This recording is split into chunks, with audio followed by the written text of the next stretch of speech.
Ascension Stones, your crystal gemstone podcast.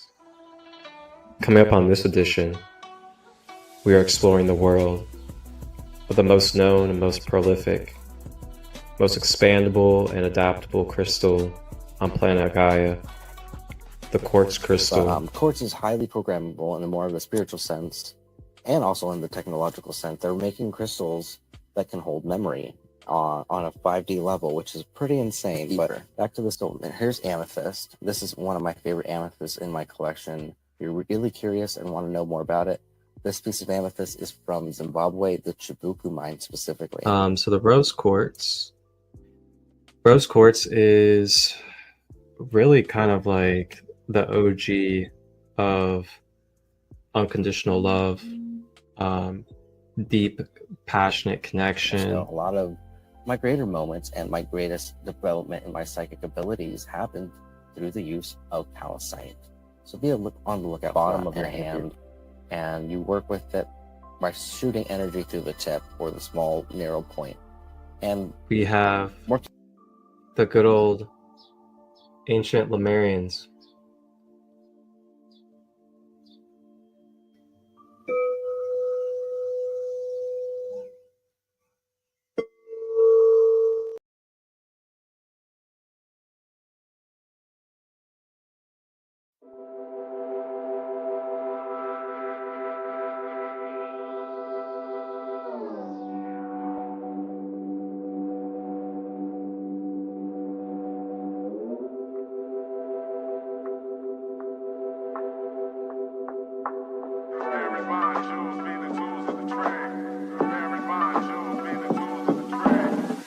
Telepathic communications like a satellite through my blue double terminated appetite, cleansing emotions and heart's devotion with the malachite, electrify, magnetize with the magnetite, off the chain, renew my brain, magnesite, energize the blood, protect the aura with the hematite, talk to angels with the phenakite and pedalite, petrified wood could take us to the highest heights, balance all chakras with the blue kyanite, explosive kind of light, we blew the dynamite, I annihilate beings like selenite, crown chakra, third eye sight with tanzanite, Minnesota pipestone, chief pastor pipe, at peace, we communicate easy with azurite, smoking THC crystals, get stoned on edibles, collecting all types of gemstones and minerals, green is all I need, aventurine, jade and emerald, shungite water is a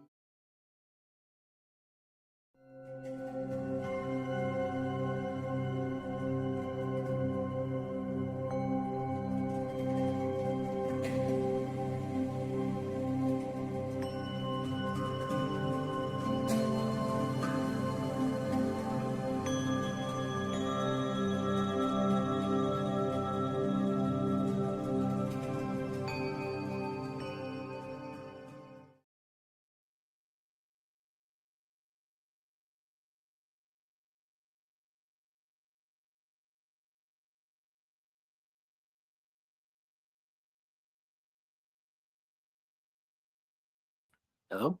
Welcome everybody. Grand day.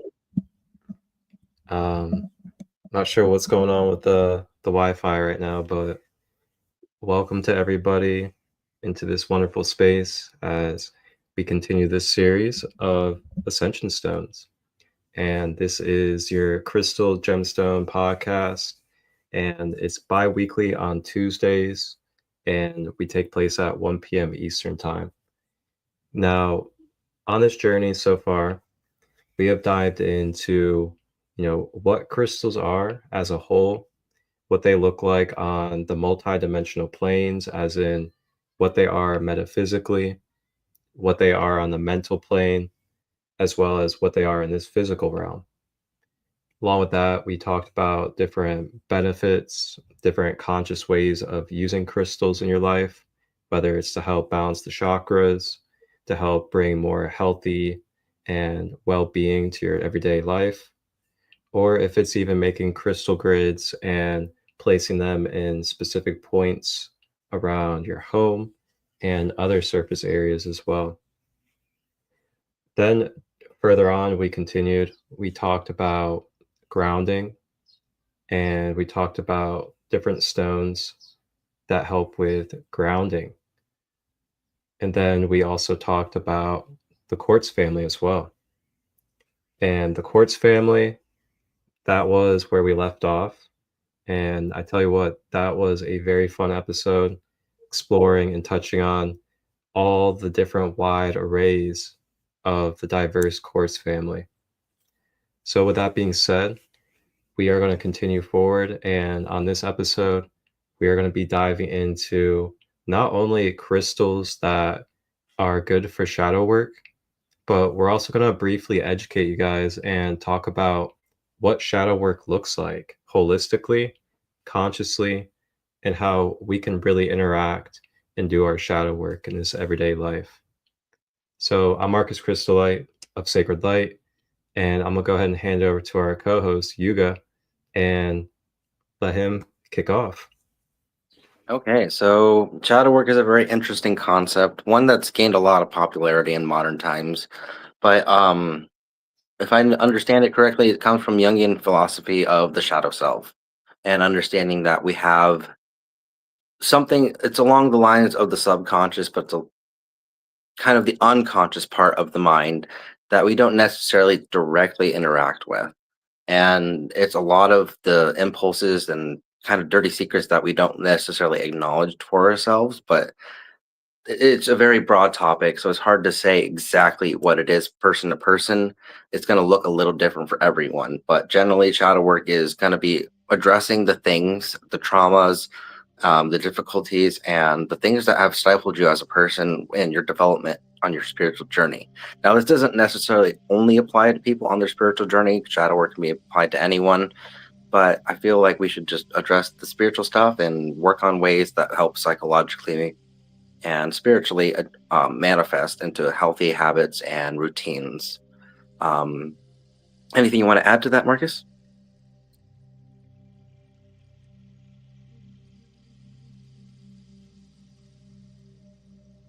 Are we having problems again? Well, okay, there you are. Man, I don't know what's going on with the internet. But yeah, I'll add a little bit on there too. Shadow work. Shadow work, some things that we were kind of just touching on before we hopped on the episode was just really coming into that mindset and the view that, number one, just like really breaking out of those cliches, breaking out of the stereotypes or kind of new age propaganda, so to say, that you hear about shadow work and shadows. And that is coming from the mindset and the open heart that the shadow is a natural part of our human experience. It's meant to be a part of our journey. And it's also, in a way, a complement to us being able to experience the polarities of the third dimension and the others as well. So, with that being said, just kind of trying to release and let go of the programming or the mindsets that, number one, the shadow is something bad or completely negative. Number two, that the ego or the shadow is something that we need to completely dismiss or demonize or destroy. And number three, also realizing that the shadow has a place when it comes to our vulnerability, our natural expressions, and our authenticity of how we are going through the contrast of experience as a human being. And when you get really deeper into, the Hermetics, the Kabbalion, into alchemy, you always try to remember that you are the all, experiencing the all. And when that happens, you realize that, okay, I am more than my shadows.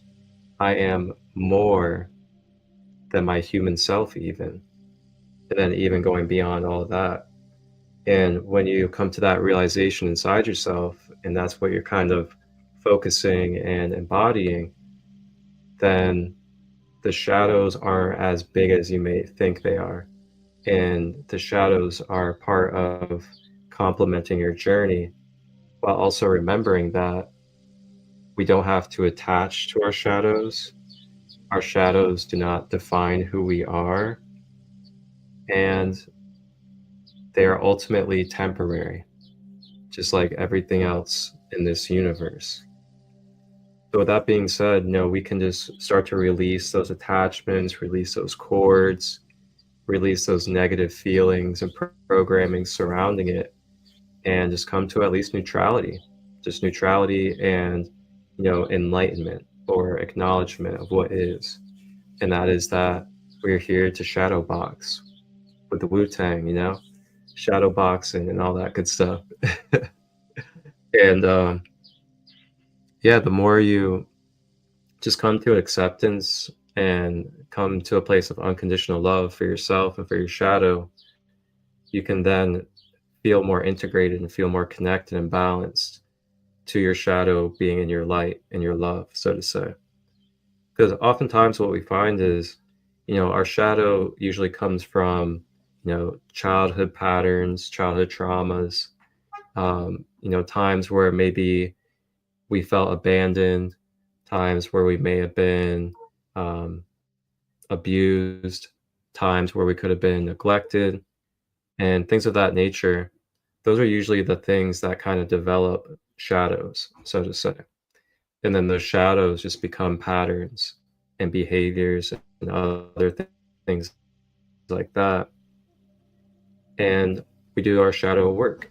The shadow work is coming to a conscious acknowledgement of these things, real time while they're happening, and being accountable for it within your own sovereign vessel. And then realizing that you have tools and different ways of life that are designed for you and with you to assist you along the way, to integrate your shadow, which is just coming back to your balanced self instead of staying in the polarities of the contrast. In your balanced self, you're in your Christ consciousness, you're in your light, and you're balanced with all that is. When you're balanced with all that is, you're not on a side and you're not one or the other. You just feel the whole connection and you're just connected to the fluid oneness that we are.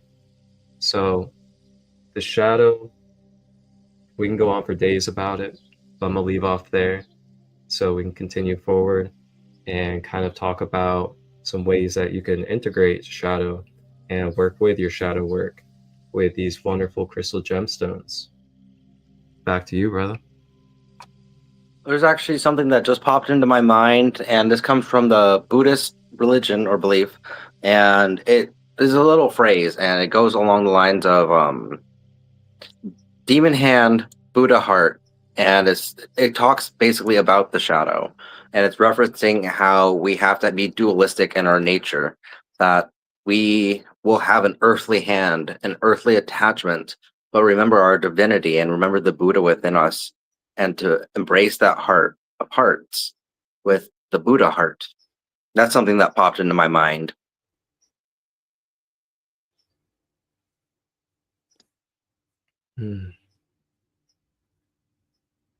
Thank you for sharing that. Yeah. So you wanted to jump into the gemstones now? Sure thing, we definitely can. Okay. So working with different various stones can be quite the experience. Sorry? Pull up the images. Yeah.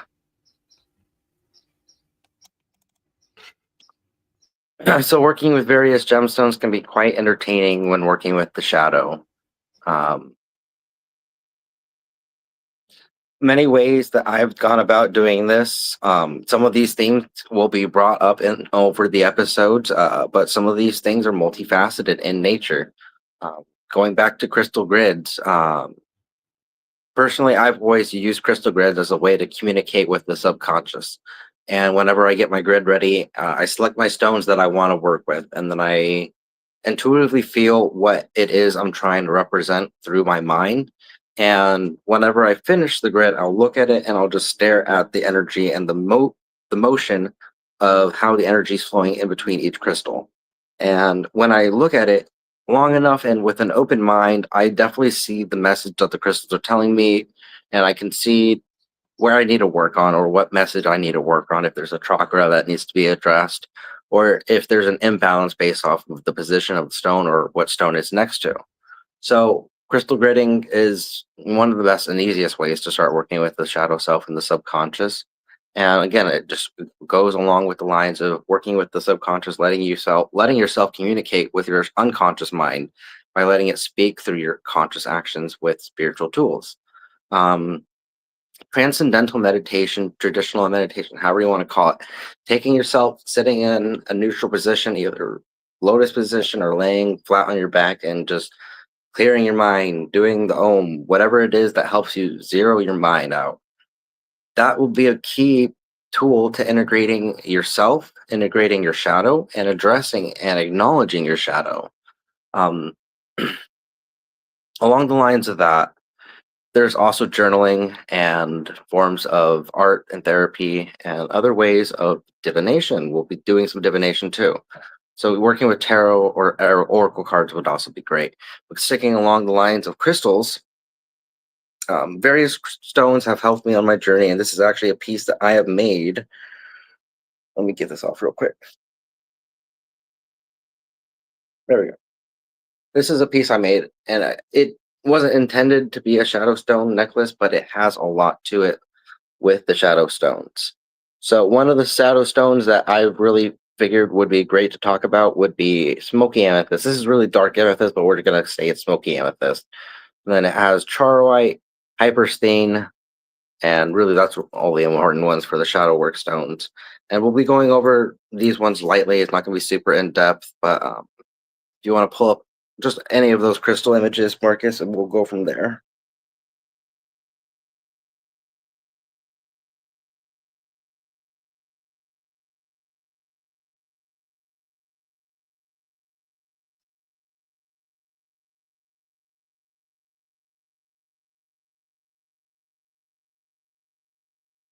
Okay, so this one is Vivianite. Vivianite, known for its green color and its otherworldly connections.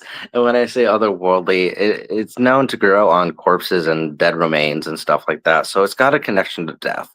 And the reason why I thought Vivianite would be great for working with the shadow self is because it has that deathly connection. So when we face our mortality or face our fears, it triggers something within our brain, the amygdala specifically, and it strikes something at the height or fight or flight response, and it makes us in a more heightened aware sense.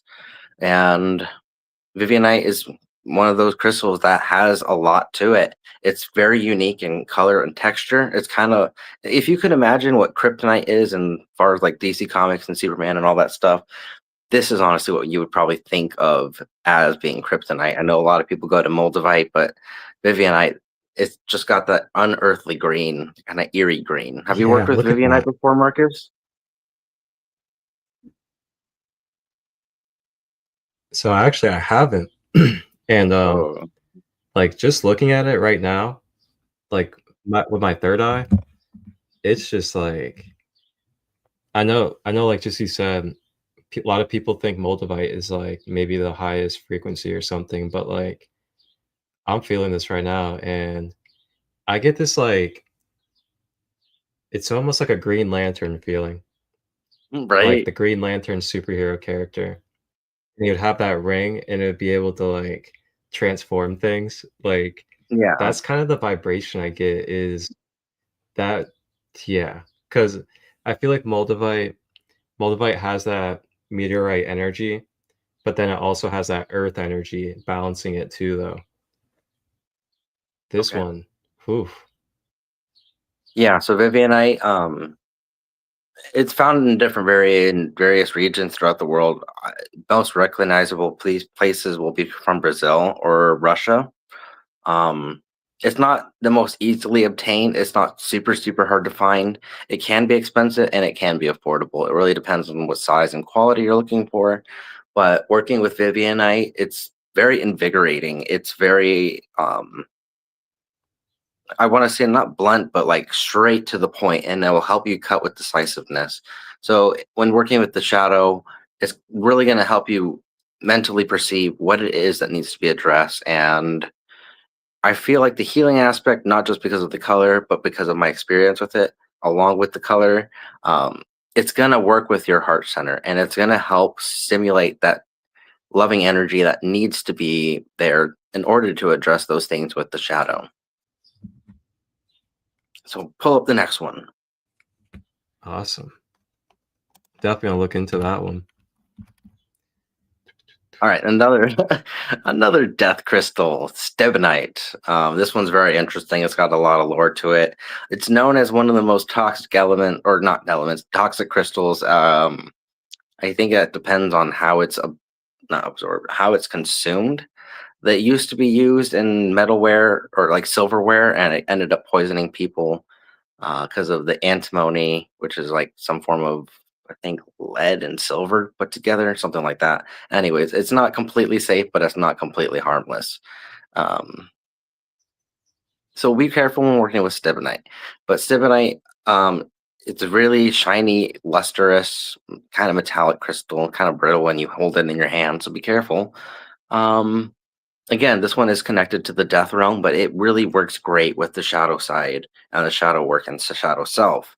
So stibnite has a very raw primal energy, and it really pulls things from the bottom and pushes them through the top on the energetic sense. But when it comes to the emotions and the spiritual, like I said, being connected to the death realm, it's going to have that kind of stare right back at you, like if it was the abyss. And for some people that can be intimidating. Some people enjoy that thrill of seeking the unknown. So looking into your shadow and really looking in the things that you want to find and address, this is another great crystal that's going to help you facilitate what you should be working on and how you should address these issues that you're dealing with. That's another one I haven't worked with either. Wow. That's a good one. It's fun to work with stibnite. Just be careful. Wash your hands after you work with it. Next one. I'm gonna put down the full screen for a second. Okay. So, does this have like a metallic look to it? Yeah, it's a very shiny, silvery. It has traces of certain metallic elements. I don't know for certain if it is a metal bearing crystal or considered a metal bearing crystal like iron or pyrite, for instance. But it's got a lot to it chemically. Wow. Very fascinating. And then this one's really interesting. I talked about it on my necklace. This one is hyperstein. Hyperstein has iron in it. I think it also has manganese or iron manganese along the lines of that, but it has this really nice reflective surface. And originally, I found my first piece of hyperstein up in Sedona. And the information I saw with that stone is not like anything you'll see online. And I'm glad I found it the way I found it because I really aligned with the stuff that I saw in Sedona.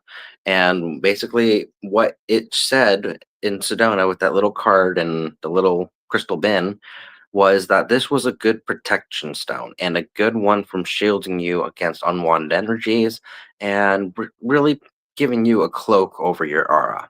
Now, like I said, you're not really going to find that online anywhere. But the reason why I feel this one is really good for shadow work is because it does have that kind of reflective flash when you move it around in the light. It displays the light in a certain various array. And it's good for insight, which some people will say, but it really does kind of soothe you as you are sifting through that shadow. And it kind of reminds me of just that light in the dark. And it makes you want to hug your shadow self. It's a very key stone for what's the word I'm trying to find? It's a keystone for like making good friends with that part of yourself that you've neglected for so long. If you want to call it your what's the word again? child wound, not child wound. You know what I'm trying to say, right?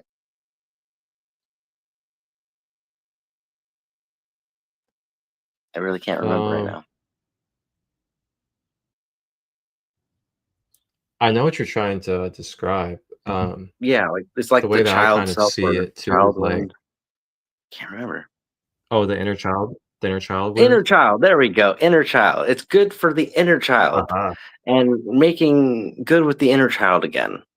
That's what I was trying to Okay. say. I didn't think that's what you were talking about. I was like, he would say that. I was like, okay. Yeah, No, inner my mind child. was I pick up on that yeah. too. So I yeah, pick up don't like neglect the inner child. so the way I guess I can describe it is like a dark feminine energy. And what I mean by dark feminine is like just that purification going into, okay, so Greek mythology, Persephone. Yeah. That's like what I'm talking about and describing basically is that dark feminine energy of like going into the underworld, sitting with your inner child, sitting with your wounds, sitting with those aspects of yourself, and basically holding it with your own unconditional love and divine feminine energy. Is that what you're kind of picking up on? No, I honestly can see a lot of that, and like while you were talking about that, with the legend of Persephone and Hades, like this isn't based off anything. This is literally just popped into my head. But like, if the god Hades could manifest something, I would imagine this would be the stone he would create to honor Persephone. Just that forbidden love in the dark that they had to hide for so long and was forbidden. You know, Wow. that's the vibes I get off of that. So that's really cool. I felt that one. Yeah, this one's a very interesting one too. Wow, these are a good bunch so far. Hmm. So, is it just me, or does it kind of also have like a tiger's eye look to it? That's just this piece specifically. It's gonna look different based off how it's polished and cut and where it broke from how they polish it. It's Okay. gonna be like a silvery labradorite that has a black background, basically. Ah, okay. Beautiful. Now, this is not labradorite. This is actually one of my favorites. This is numite. Now, numite can be easily misidentified with a various group of different minerals. It's kind of funny. But numite traditionally comes from Greenland, and it's the only place it come from. So if you see someone saying it's like Chinese numite, it's not numite. If it doesn't look like something like that, then it's not numite. Just plain and simple. So be aware because numite is very expensive to find and procure and secure. Anyways, numite is one of the oldest stones on the planet. When I say old, it's I think 2.8 billion years old, if memory serves correct. But it's up there. It's in the billions of years old. And numite, it's got a lot of magic and sorcery connected to it. The reason I feel it's great for shadow work is one because it's connected to such ancient parts of the earth.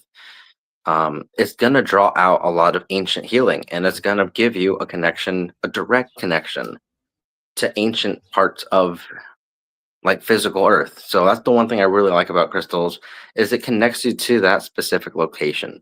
And so when you have age in that present or in that piece of crystal, it adds a lot to kind of just the lore, not the lore, but like it adds to the mystery that you may procure or not procure that you may imagine when you are first holding that stone. And it's just baffling to think it's that old, billions of years old, literally billions of years old. I have a piece right here. It's a ring. I don't know if you'll be able to see it. It has a little bit of a golden flash. Oh, there we go. So that golden flash is actually a mineral called pyrrhotite. Um, but and Numite, it's a nice golden little flaky thing, but that purotite is what gives it its nice flash and color. And there's a few things that kind of oxidize around it, and not in this piece, but kind of like the piece that was right there. You'll see a little bit of blue and green, but it's mostly going to be those gold long lines and streaks. And it's like it's filling the aura up with those golden lights, and it's shooting it through its crystalline structure, pushing everything through those purotite crystals and harmonizing your field and your body. Numite has so much history with sorcery. It's a very powerful ancient magical stone. If you can find a real good piece, then honestly get it. It's going to be worth it, and it's going to take you far. I have had a lot of great experiences because of Numite and the healing around Numite.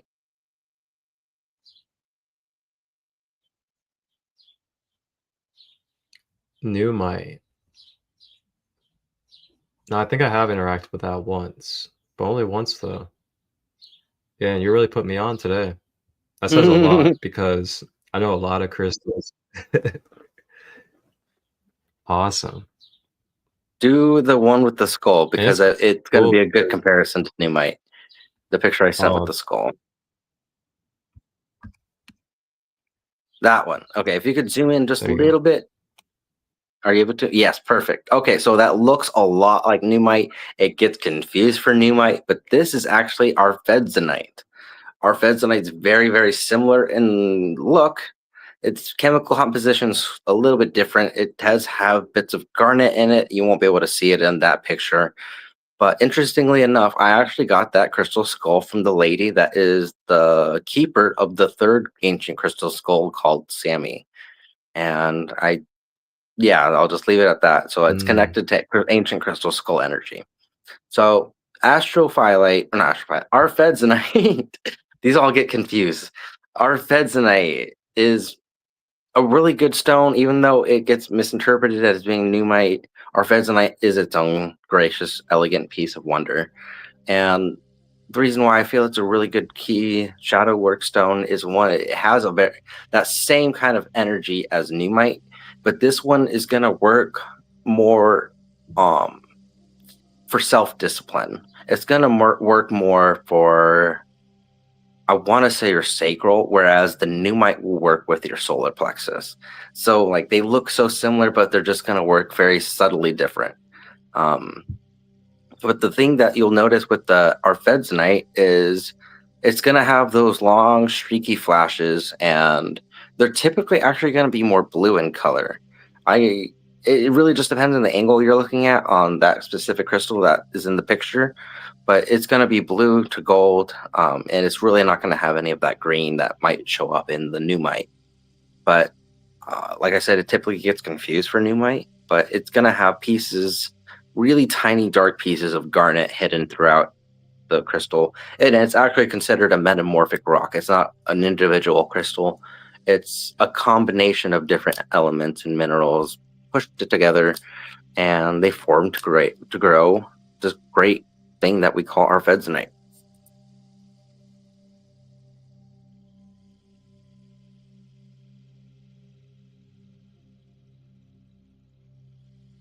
Are you there, Marcus? There we go. Yeah, it was frozen for a second. All right, so go into the next one. Yeah, any of them is fine.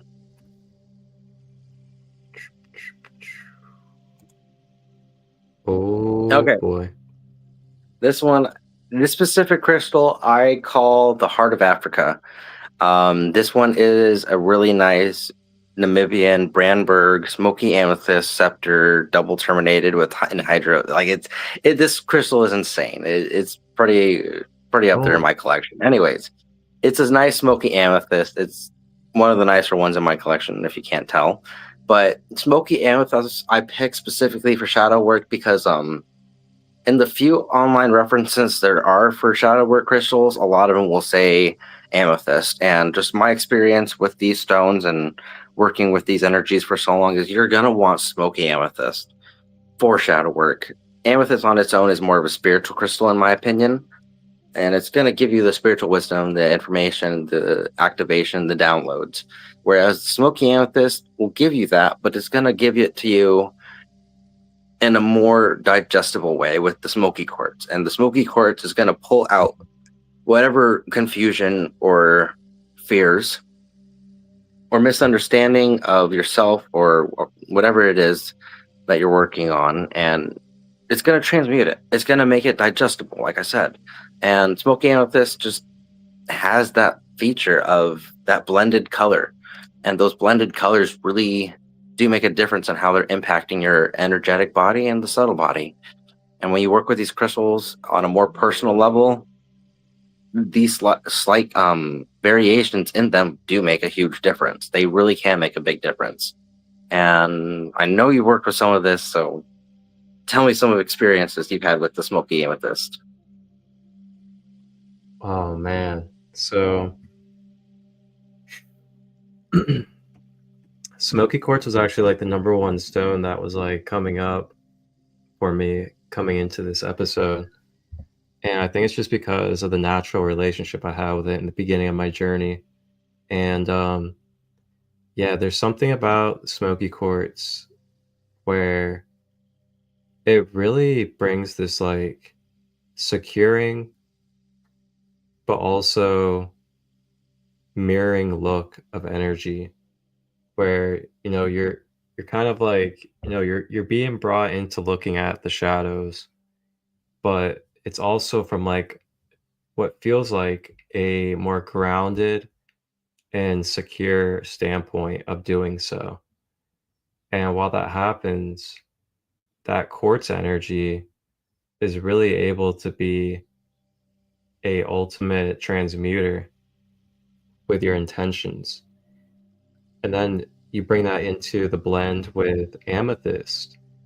The amethyst then helps bring that balance of the upper dimensions to that through that crown energy. That's like, oh man, it's such a good balance of energy for you because you're getting that grounded and secure energy facing the shadows. And then that amethyst helps you with transmutation and then being able to release and let go of that energy and transform it. So smoky amethyst together, yeah, that's like, I feel like at the top of the list or pretty close to top of the list of just super complimentary. It made so much sense to me when I was putting the list together that smoky amethyst would be good for shadow work.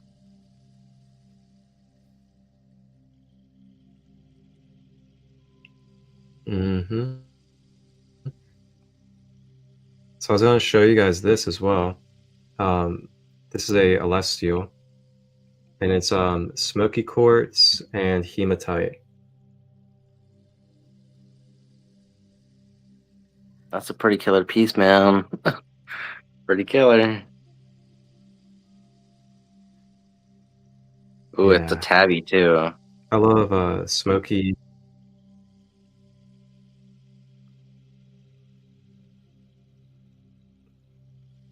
I mean, I wish this wasn't on the stream, because if it was on a stream, it'd be even better, but it's nice. It's even got that heart shape to it, so you can like hold it like a heart in your hand.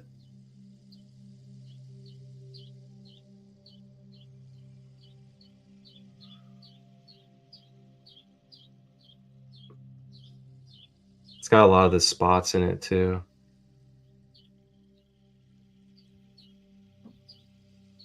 But yeah, this is my ultimate grounder and shadow grounding stone right here. This is I actually keep it at the foot of my bed. Nice. And that's another thing too is you guys can place these crystals, under your bed or around your bed, different areas of your room. You could even make crystal grids too with these stones for the intentions of helping, balance your shadow work and things like that.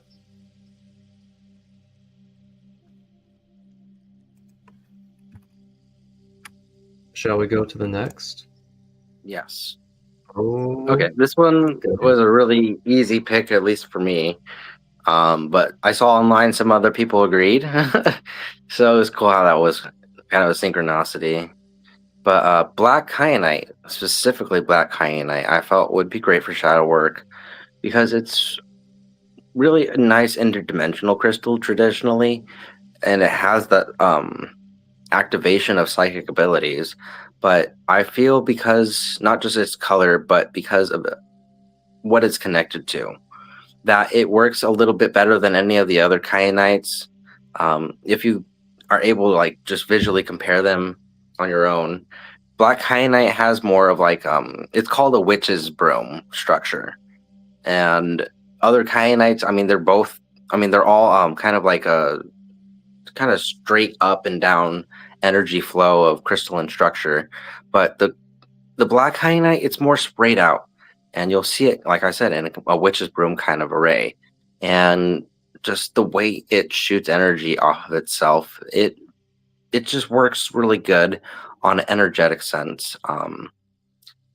I feel that the black kyanite would be best to use for meditation. You're not going to really find that in any type of jewelry just because it's so brittle and fragile. One thing that does pop into mind is they typically get black kyanite and then they aura coat it with titanium, or it's called titanium aura. I didn't get a picture, but I personally enjoy titanium aura kyanite. Um, I'm not a big fan of most of the aura quartz typically and honestly, but I do enjoy titanium aura kyanite. I've had some really good experiences. It's got this nice peacock blue with some rainbow colors to it. And just black Mhm. kyanite really does help with the psychic abilities. And it's going to be very, again, decisive. It's going to help you cut through the BS and just make you more aware of, I would say, yourself and your actions. And I definitely feel it can help you be more present in the moment. Mhm. Kyanite is such a fascinating stone, especially the diversity of it too. And what I also love about it is that it's a natural deflector and absorber as well. So it has no problem with taking on or deflecting energy. And if I believe correctly, isn't it one of few stones that actually cleanses itself? Yes, I forgot to mention that, but I was thinking that it is one of the few self-cleansing stones.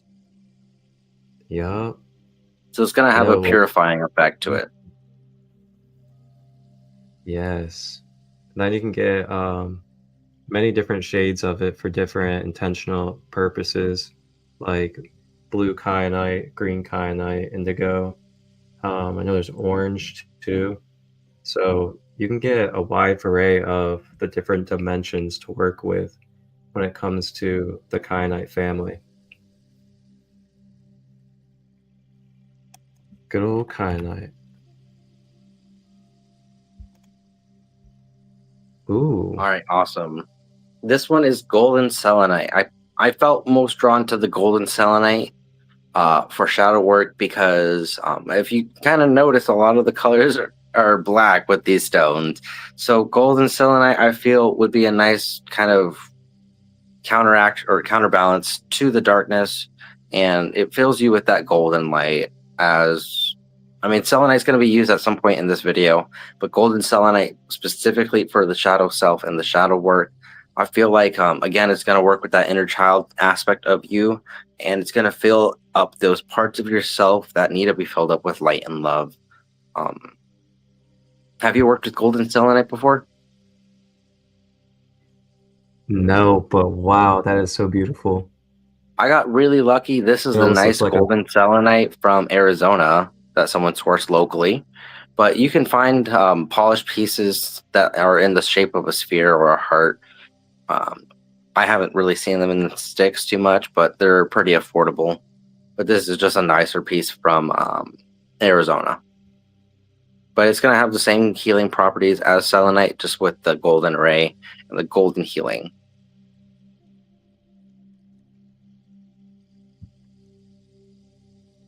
Yeah, I mean, that's just like, whew, I love selenite, and I actually have peach selenite, Yeah, that's and the same thing. I really like the peach selenite because it brings that. It's the same thing. Yeah, golden selenite, peach selenite, there's the same thing. Just marketing names. I Oh, will say okay. really quickly, Um, there is a special type of golden selenite that comes directly out of, I think, Quebec, Canada, or British Columbia, Canada, or maybe it's even Vancouver. I can't remember at this exactly. I know it's from Canada, but it's some of the like most top-notch, beautiful selenite in the world, and it's got these nice golden blades. So there is that type of golden selenite if you are curious about that. But this is not yet anywhere near the hey, same thing. Okay, yeah, that's golden selenite. yeah, yeah. I love this thing, man. There's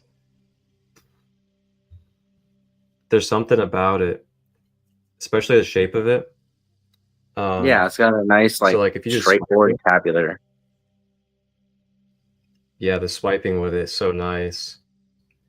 And it's really good for Reiki if you're doing Reiki sessions on people or yourself. You can use it to swipe energy, kind of like a almost like a card. You know, like you use a card to like swipe something out off a table or something. You just it's really easy to swipe with, and I feel like it also with the shade of it and the tone that it sets, it's like good for clearing out your sacral and that inner child energy. Cool. I actually got that at the Gift of Light Expo in Columbus, Okay, Ohio. nice. Was there any more pictures? I forgot to send a few of the crystals on the list. If not, we'll just briefly go over them verbally.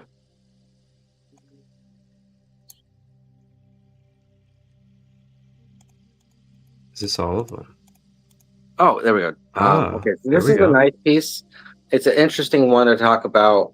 This is specifically called Turgtite, and more specifically, I felt like I probably am not saying this right, so don't come at me.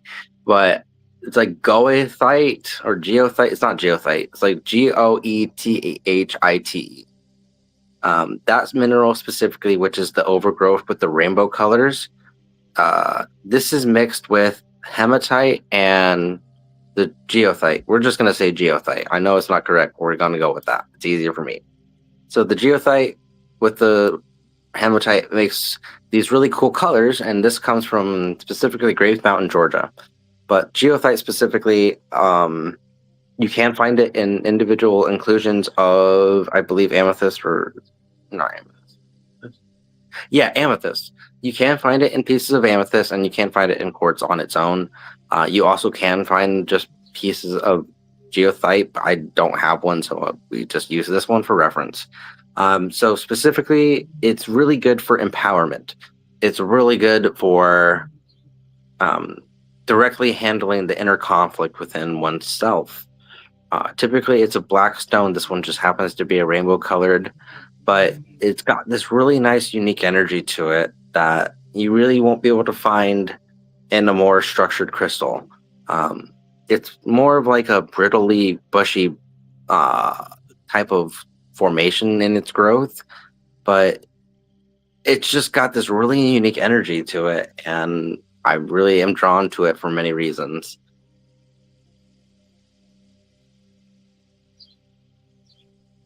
Hmm. I kind of get it like I kind of get like a reptile dragon energy from it, from like the texture of it and the tone.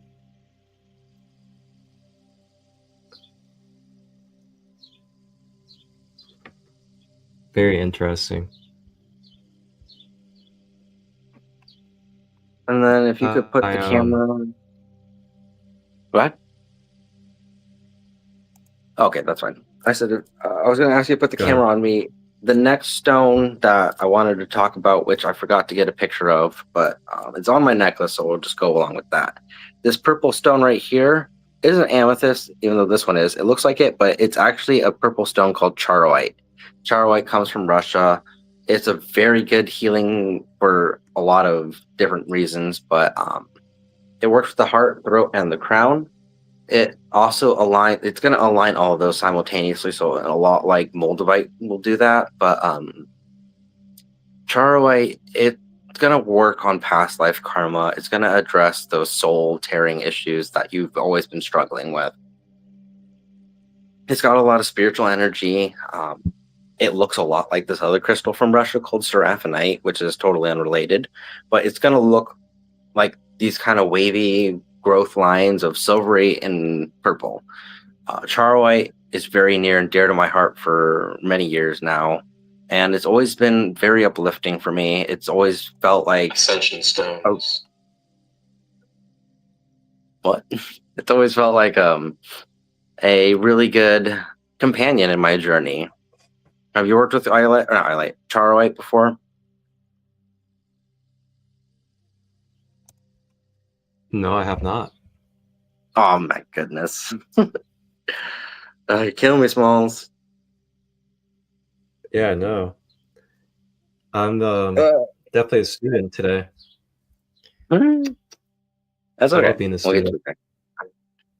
The last crystal we'll talk about for shadow work is going to be another one I don't have a picture of, and I only have a few beads, so we're going to use our imagination, unless you want to look it up while I talk.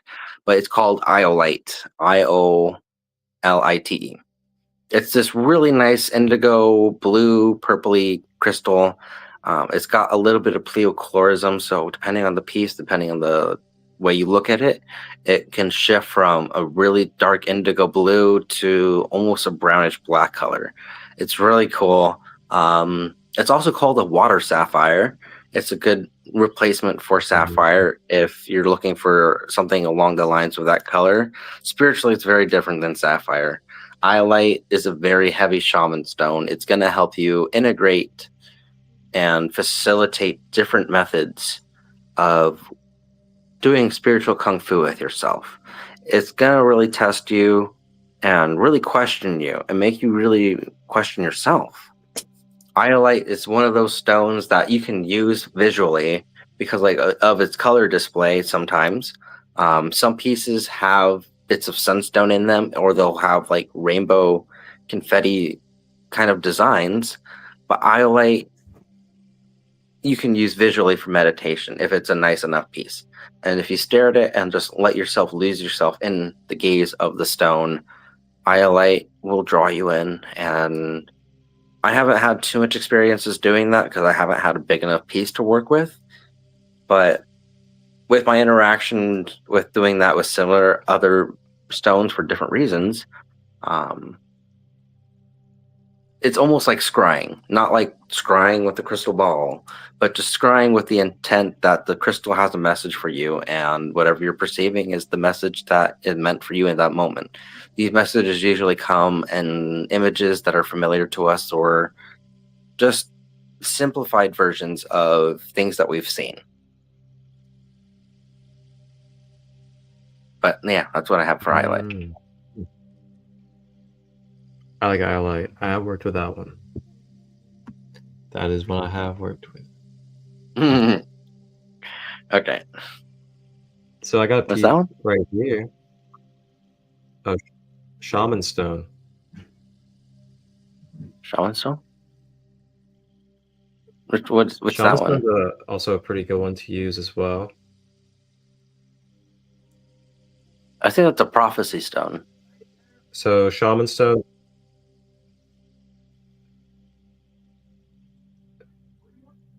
Is that one from Egypt? Yeah, it's really good for just ancestral earth energy, tapping into the old patterns, accessing the ancient wisdom, and grounding into the wisdom of the ancestors as well, to help with breaking the patterns and clearing the shadows as well. And then I'm pretty sure we had this on the list, didn't we? A black moonstone? Oh yeah, I totally forgot about it. But yes, I felt Moonstone itself would be good for shadow work, but specifically Black Moonstone is definitely going to give you a lot of access to the subconscious, and it's really going to lift that veil between the conscious and the unconscious part of your mind, and it makes it a good bridge for working with the mind when using crystals alongside of it. But yeah, Black Moonstone's really good for that. I forgot to mention it. We'll definitely do a little thing at the end, so stay tuned for that. Black But moon. happy new moon! Shadow work with new moon energy. So yeah, we'll do a little card pull at the end for that. Yes. I look forward to that. Guys, stay put for the oracle reading. And if you want to, hit that share button and share it to some others so they can be a part of the fun and receive the oracle message. Oh yeah, check out this flame. Black moonstone flame. That's a really nice one. It's a big one. It's actually from the shop of she's in the comments on Instagram, Lunar Queen 21. It's actually from her shop. She's part of my community, so I set up crystals at my events. Yeah, I set up her crystals at my events and stuff like that. Love it.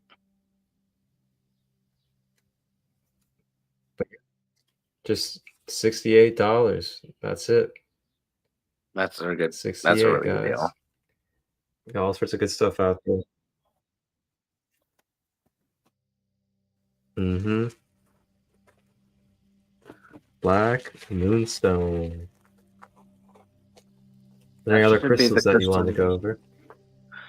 More crystals, but not for shadow work. We're gonna do a little integration talk and kind of like what to do after you do the shadow work. But if you wanted to do anything before that, that's gonna be for the integration.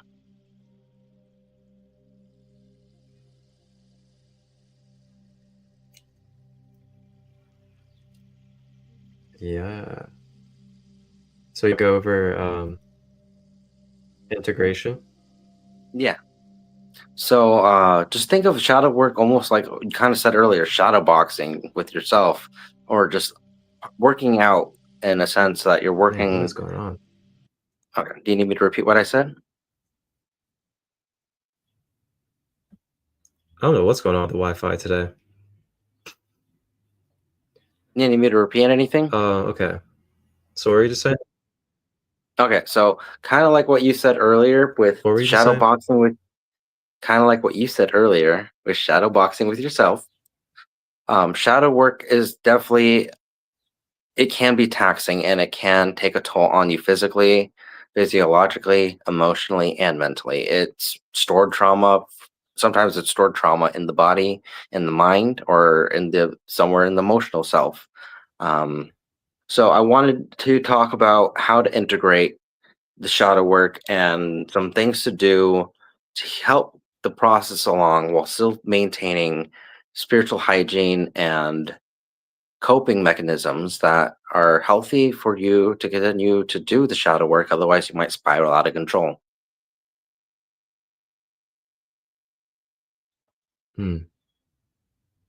Yes. That's a beautiful thing that you brought up. It really is. Absolutely.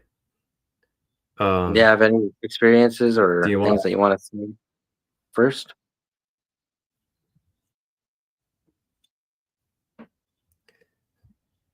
Yeah, sure. I want to talk about the importance of grounding in our life and just the benefit of grounding and what that can bring when it comes to shadow work.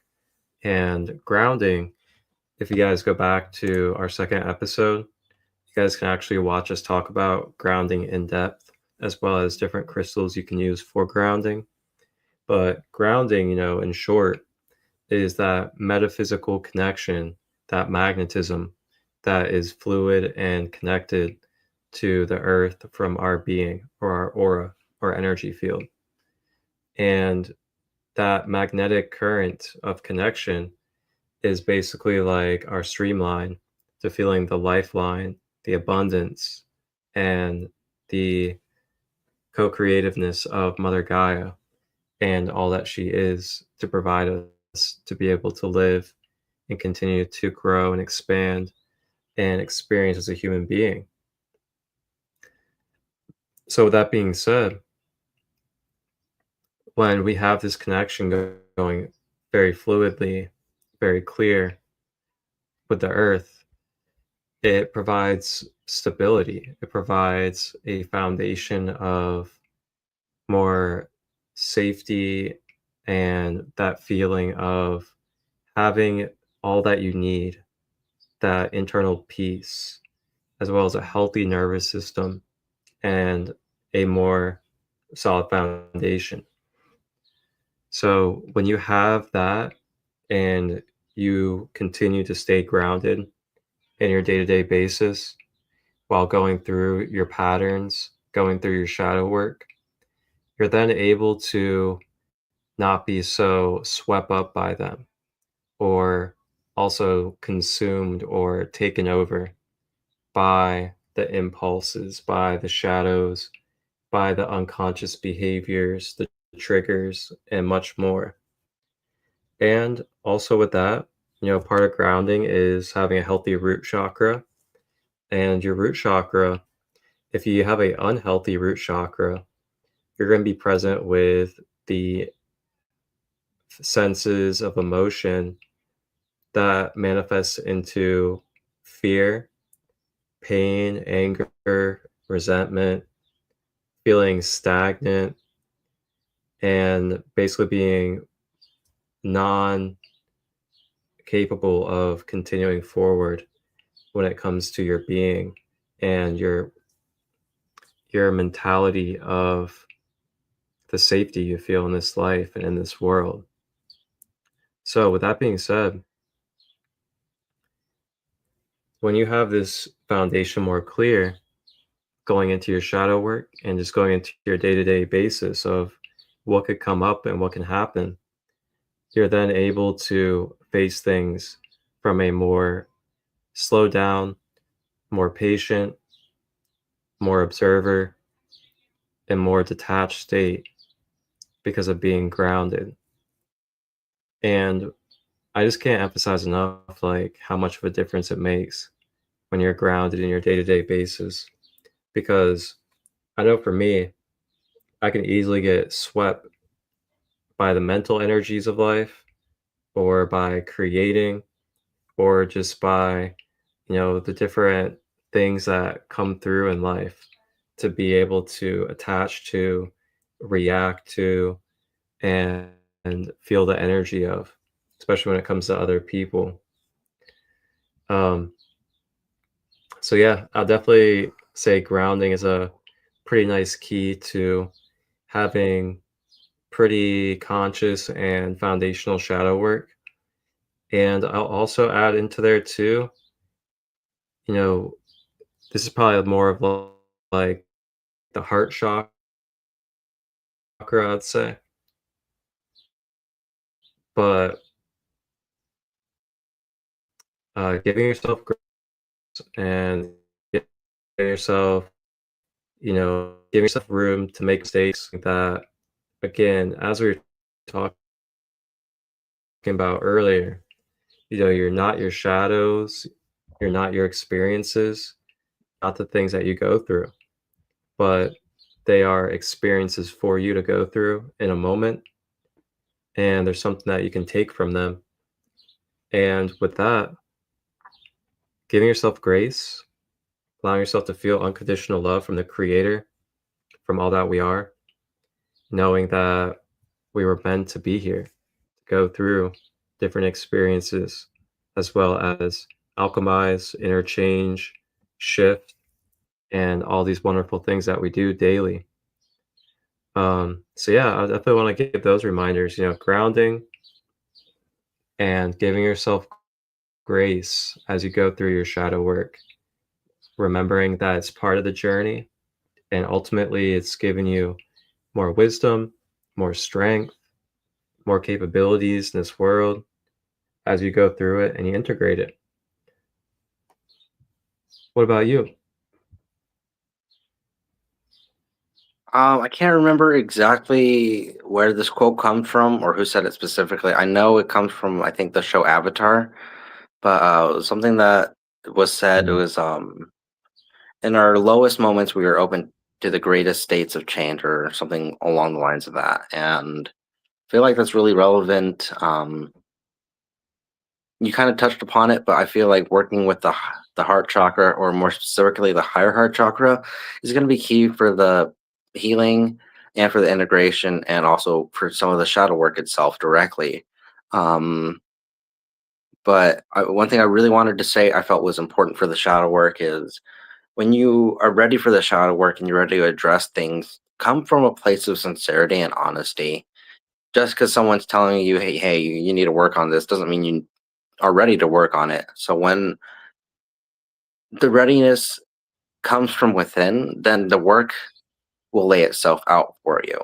And some of the things that you want to do to maintain your mental well-being for this process is, you're going to want to do movement. You're going to want to do motions. I would say do the 30-minute transcendental meditation, get a good idea of self-reflection, and then do 15 minutes of qigong or dancing. I would say just do dancing, straight dancing. It doesn't have to be intentional, but just doing something to circulate the energy through the system, through the lymph nodes, through all of that, and really work with those lower parts of your abdomen and your core. Activating that through motion, it's just going to make the process all that much easier. And what else was I going to say? I would just say, take the time to really work on yourself, not work on yourself, really be gentle on yourself while you're doing the shadow work. It can bring up quite a lot of trauma. Um, One of my most intense moments of shadow work was when, at the time, I had an epiphany where, like I said, this is at the time, I felt like I both loved myself and I hated myself. And when I had that epiphany, I had a really interesting experience. It's called the brain hemisphere sync. But I felt like I was perceiving my entire life this way, and I felt everything shift to be centered. And when it centered in my brain, I cried from both eyes at the exact same time. And it's pretty spectacular and kind of weird to experience that. If you've ever cried and you've taken notice, you usually cry from one eye or the other. But to have that happen and have it after such a profound realization of myself, it really opened me up to how much healing I needed to really do and how much I needed to work on. But I would say I'm ready for the integration crystals, and then we can pull the card. Unless you wanted to add anything to that, Marcus. Nope. Okay. I am definitely with you. All right. Keep on So flowing. I thought of a small list of nothing crazy, but just a good companion of a list of stones that are good for integration of the shadow work. We don't have any pictures. We just made a small list because it was just last minute detail.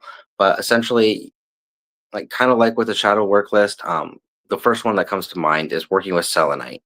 Golden selenite is going to be good for that inner child healing. Selenite is going to clear everything out, kind of fill you with that light and purify your aura and get everything cycling through your energy. And it's definitely going to be good to work with while you're sleeping. So have the piece of selenite under your pillow for good rest and calm mind. And I would say just make sure to really work with the selenite, if anything.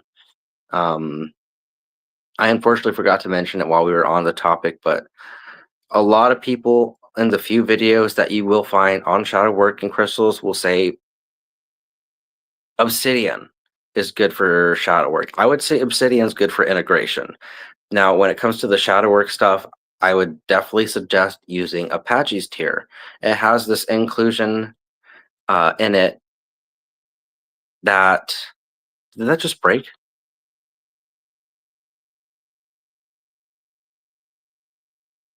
I'm sorry, That's already Marcus. Did like that that. just break? Oh, But look, okay. I thought it just broke. I was like, what happened? it looks like a Okay. scalpel. It does. It's like a scalpel That and looks knife. really cool. It does. You distracted me though. Oh yeah, so And this is a stone. yeah, that's really cool. But Great for Apache's shadow work. tier Cutting is a cords. form of obsidian that's more connected to dealing with your grief and your sorrows, where obsidian itself, it's basically a weird form of smoky quartz. So we know that we already talked about the smoky quartz and we've talked about it in the quartz episode, but smoky quartz is definitely going to be more for transmuting energy. So even though it's a little different, the obsidian is going to carry some of that energy with it, and it's definitely more of an amplifier.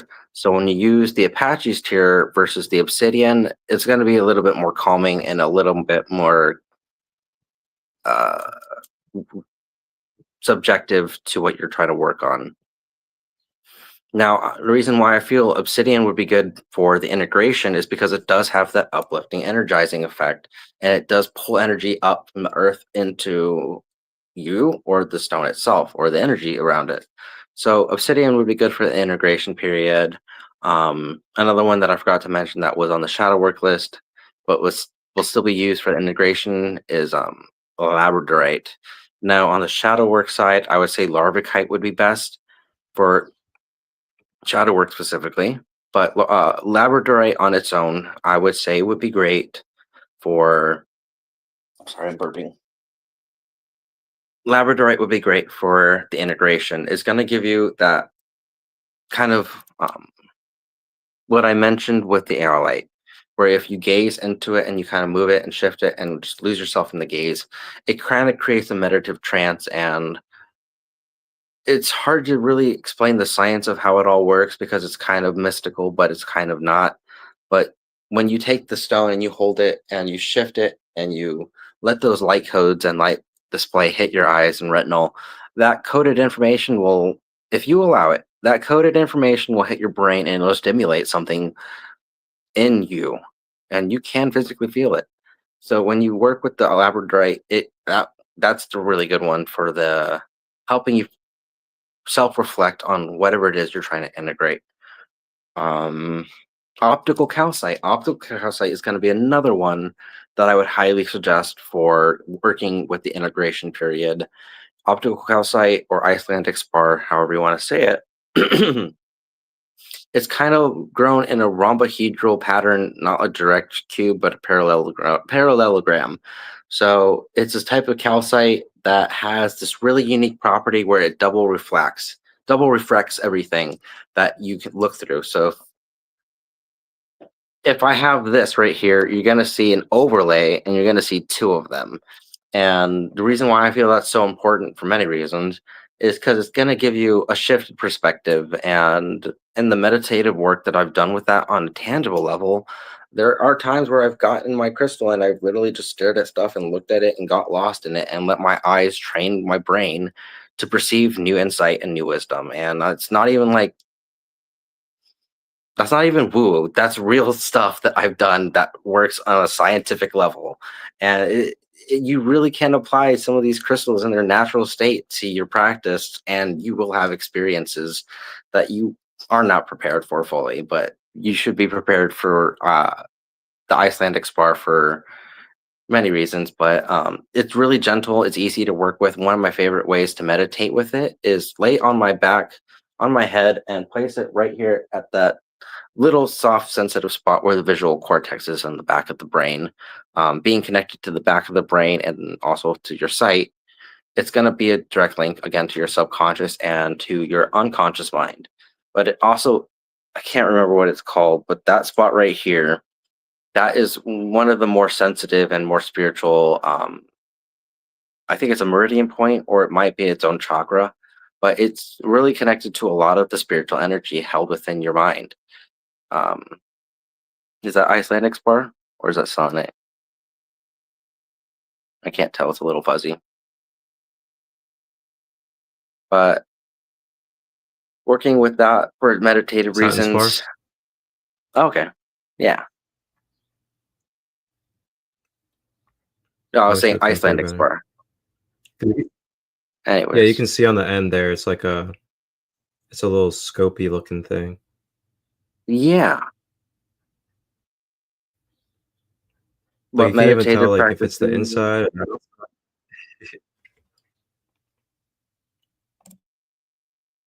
Anyways.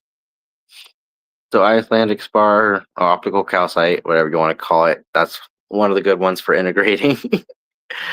Oh, you cracked me up, guy. And then there was.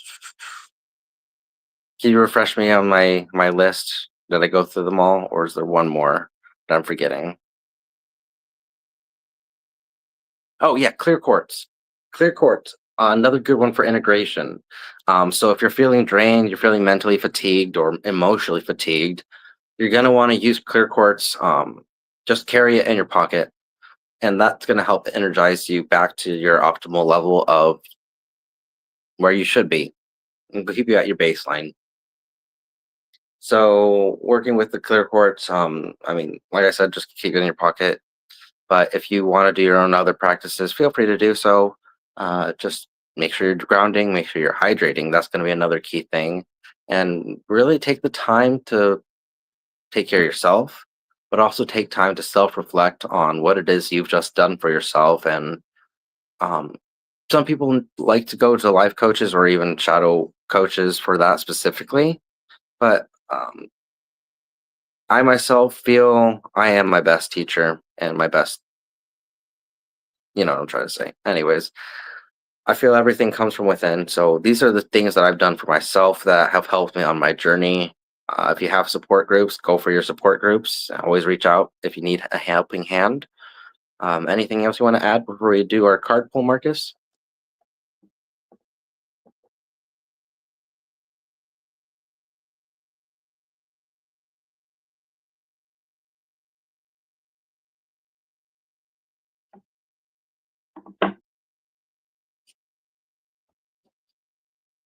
I'm going to give you a second to pop on, or I don't know what happened. It's Wi-Fi. Are you still there? Okay, so we'll just continue. So right here, I have. Well, there you are. Did you log off? Hold on, it just like kicked me out. Okay, so are we still streaming? Are we live? Are we good? Yeah, we're live. Okay. All right, so we'll just continue to the final thing.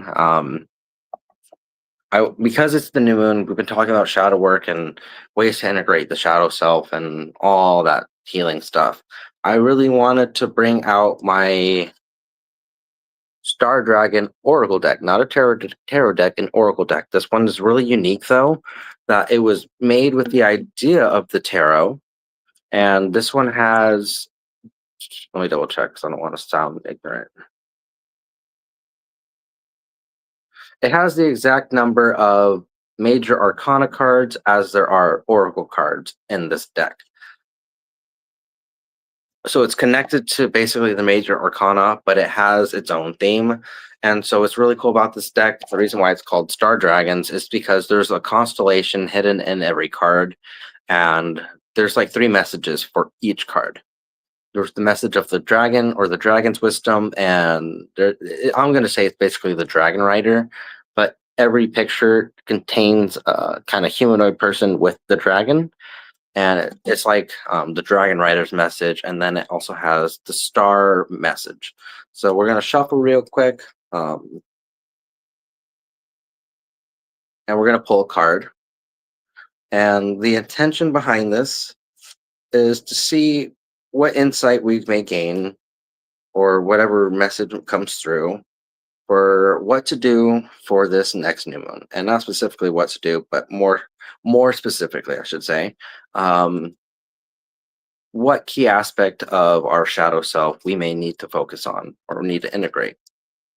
So just give it a couple more shuffles, and I'll pull a card.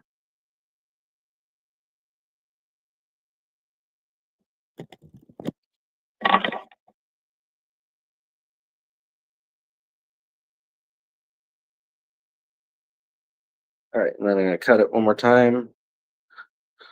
Shuffle, shuffle, and then.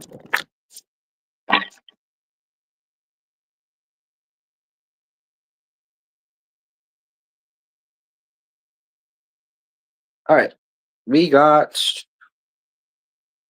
This is a good one. We got returning, going with the flow. Is that, yeah, returning, going with the flow. I don't know if you can read that perfectly. I know it's a little backwards on the screen, but just go with it. So number 20, going with the flow or returning.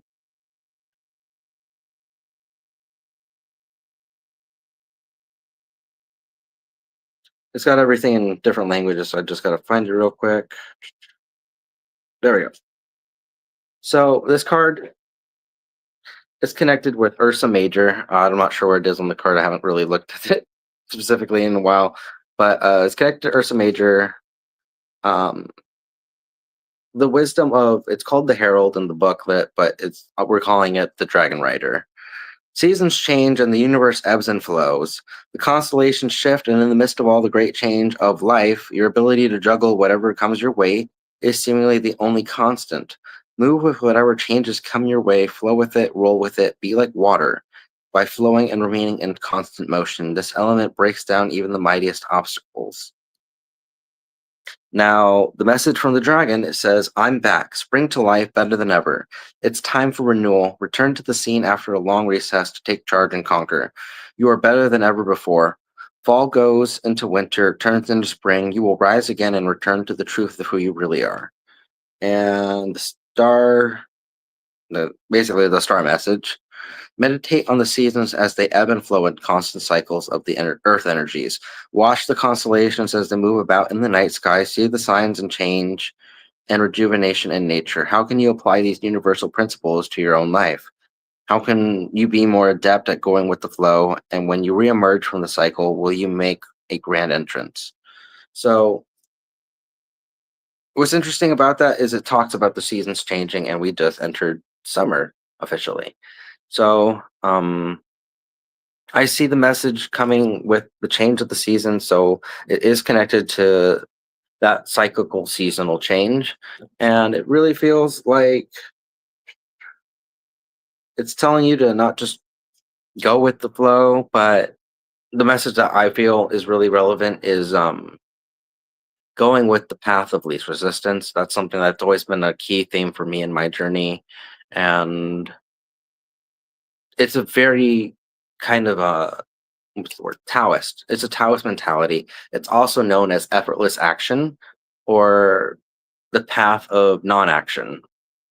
I've always called it the path of least resistance, but essentially it's allowing yourself not to just go with the flow, but to go with what naturally is happening and occurring without without there being any kind of obstacles or bumps. If you watch a drop of water trickle down a piece of glass or a wall, it's going to go with the path of least resistance and just be like water. That's all I can say. Be like water, flow, and be endless. Anything you want to add, Marcus? No, as we always say, Yep. hydration check to everybody. Make sure you guys stay hydrated. Drink that clean water always. And yeah, hydration is so key. Definitely want to stay hydrated through the process. Hydration, it helps us more than we think. That's for sure. Especially when we're going through a lot of emotions and a lot of releasing. And I feel called to also remind everybody too that, part of our shadow work and part of the journey is, shedding tears, sharing emotions, expressing yourself, going through that raw vulnerability and those raw emotions when they come up, and embrace it. Embrace it while you can experience it.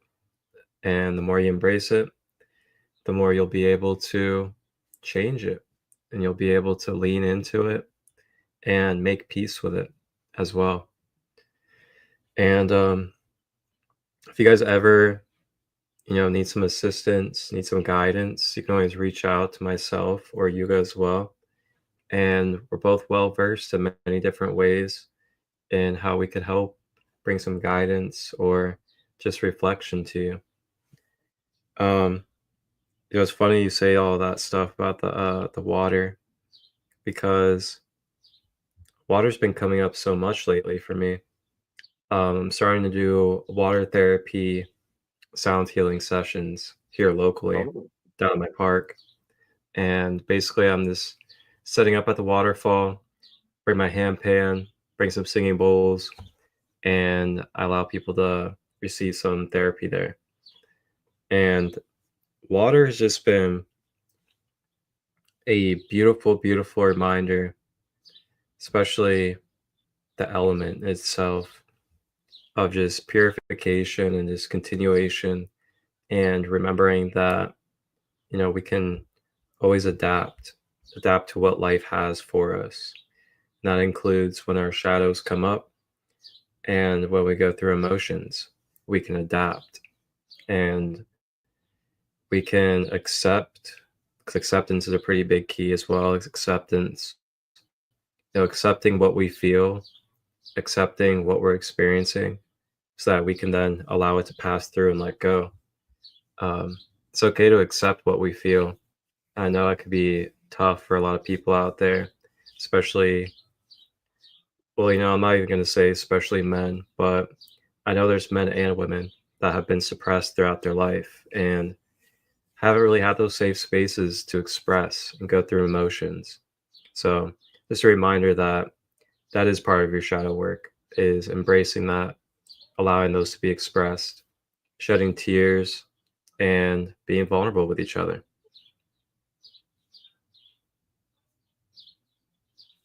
Anything else you got for us, brother? no, I think we're good. Thank you for that reading as well. I really appreciate that. Yeah.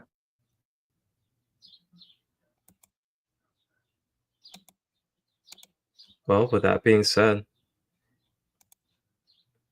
if you guys have any other further comments, questions, feel free to put them in the comments.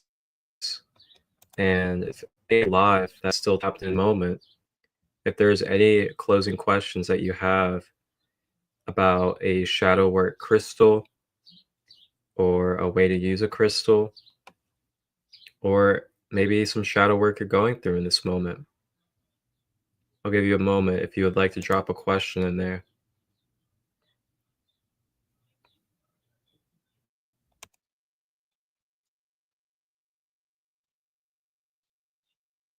And while we take this moment, I just want to give people a reminder as well that I have retreats coming up all over the country this year. And one of those retreats is going to be a veterans retreat next month in July. It'll be July 12th and 13th out here in Ohio. It'll be in the Cincinnati area. So if you guys know veterans or you are a veteran that is active or non-active, that is something that you can participate in and be a part of. Learn about holistic healing, receive different things like sound healing, meditation, ice baths, and more. We'll be having that going on July 12th and 13th. And then also we have Sedona coming up August 8th for Lionsgate from the 6th to the 9th. Yuuga will be there as well. We'll be facilitating and leading way at this wonderful Sedona Vortex retreat, and we'll be aligning with the Lionsgate. So if that's something that you feel like calls to you and you want to be a part of these vortexes and transformative energies, just reach out and we'll gladly give you any info that you need.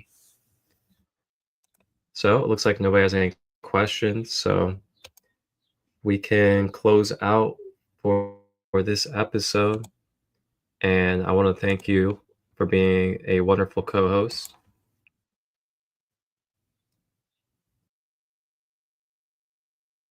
Very welcome.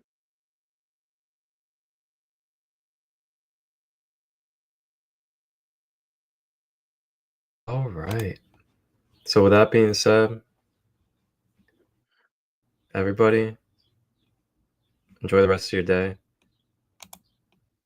And we will see you guys not next Tuesday, but we will see you the following Tuesday. Wholeness and balanced love. Attention veterans, your next mission: healing and community in beautiful Loveland, Ohio. Imagine a place where nature's serenity meets powerful ancient healing practices. Welcome to the first ever Holistic Healing for Veterans Retreat, happening July 12th and 13th in Loveland, Ohio. This is not just any retreat. Hosted by Marcus Christolight of Sacred Light and co-hosted by former Marine Sergeant AJ Lardy, this 2-day outdoor camping experience is designed just for you. Alongside fellow Sacred Community members Heather Lynn of Heart Alchemy Wellness, Lauren aka Peach, Katie Singing Eagle and Niara, you'll dive deep into holistic shamanic level flow shops. Picture this: sound healing that calms your mind, shadow work that uncovers your true self, and subconscious reprogramming to help you rewire the brain from PTSD and trauma. All set in a beautiful, secluded, natural setting with a magical riverside. And it doesn't stop there. We'll provide clean, vibrant meals for all diets, ensuring you nourish your body as well as your spirit. Let's grow together as a community, bringing empowering healing to ourselves and our loved ones. Tickets are incredibly affordable. Just $33 for 1 day or $77 for the full 2 days. But remember, you must register first. Scan the QR code on the flyer or visit the site next to the code. Got questions? DM Marcus Christolight directly at 513-238-5580. This is your chance to find peace, connect with fellow veterans, and embark on a journey of profound healing. One love.